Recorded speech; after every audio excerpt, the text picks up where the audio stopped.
కనీస వేతనం 18,000 రూపాయలు వెంటనే ఇవ్వాలి. కనీస తీసుకొస్తాము, ఫిక్స్డ్ వేతనం ఇస్తాము, అట్లా ఇతర బెనిఫిట్స్ కల్పిస్తామని చెప్పేసి కాంగ్రెస్ పార్టీ కూడా ఎన్నికల్లో హామీ ఇచ్చింది. ఆ హామీ ఇచ్చి నేటికి మేము ఇప్పటికే 100 రోజుల పైగా ఎదురు చూస్తా ఉన్నాం. కాంగ్రెస్ పార్టీ అధికారంలోకి వచ్చిన తర్వాత ఇచ్చినటువంటి హామీని నిలబెట్టుకోవడం కోసం ఈ ఆచరణలో ఈ మధ్య కాలంలో కనీసం గుర్తింపులో లేకుండా కనీసం మాట వరుస చర్చలో కూడా ఆశా వర్కర్లకు ఏమేమి ఇవ్వాలి, అట్లా గతంలో మేము ఇచ్చిన హామీ ఎంత మేరకు అమలు చేస్తామనేది ఇంతవరకు చర్చలకు తీసుకురావట్లేదు.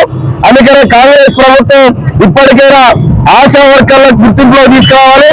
ఆశా వర్కర్లకి ఫిక్స్డ్ వేతనం 18,000 రూపాయలు ఇస్తామని చెప్పేసి హామీ ఇచ్చారు.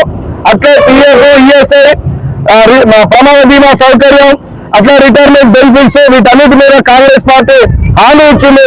ఆ హామీని అమలు చేసే పద్ధతులు వాళ్ళ ఆచరణలో దానికి అనుగుణంగా జీవోలు విడుదల చేయాలని చెప్పేసి ప్రభుత్వాన్ని కోరుతాము.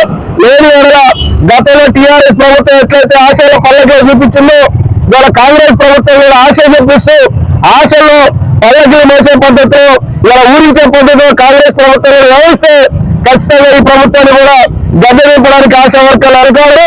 ఎందుకంటే గతంలో ఆశా వర్కర్ శాఖార్థాలతో టీఆర్ఎస్ ప్రభుత్వం పడిపోయింది. అట్లాంటి శాఖార్థాలు కానీ అట్లాంటి తిట్లు కానీ ప్రభుత్వం తగలకుండా ఉండాలి అంటే కాంగ్రెస్ ప్రభుత్వం అంటే మేలుకోవాలి.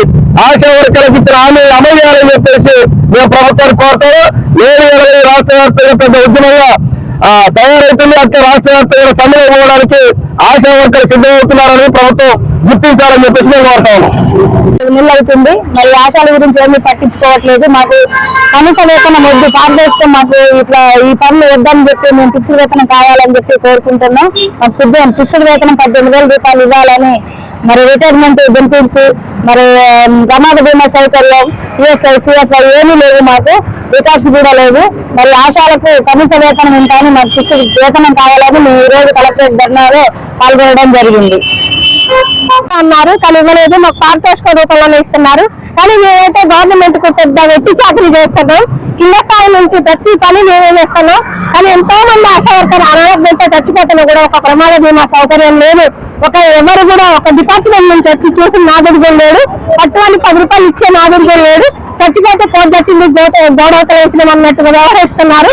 ఈ ప్రభుత్వంలో కింద స్థాయి నుంచి వర్షాకాలంలోనో, చలికాలమైనా, ఎండాకాలమైనా ప్రతి రోజు స్కూల్లో ఉండి వర్క్ చేసేది మేము.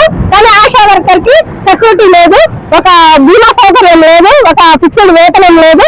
ఏంటి అంటే మీరు చేయాలి కింద స్థాయి నుంచి.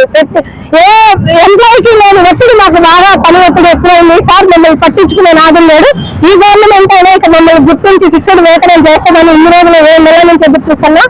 కానీ ఈ గవర్నమెంట్ కూడా పట్టించుకోవడం మానేసింది. ఇక మేము రోజులకి ధర్నా చేయాలని ఒకటే నిర్ణయించుకుంటున్నాం సార్.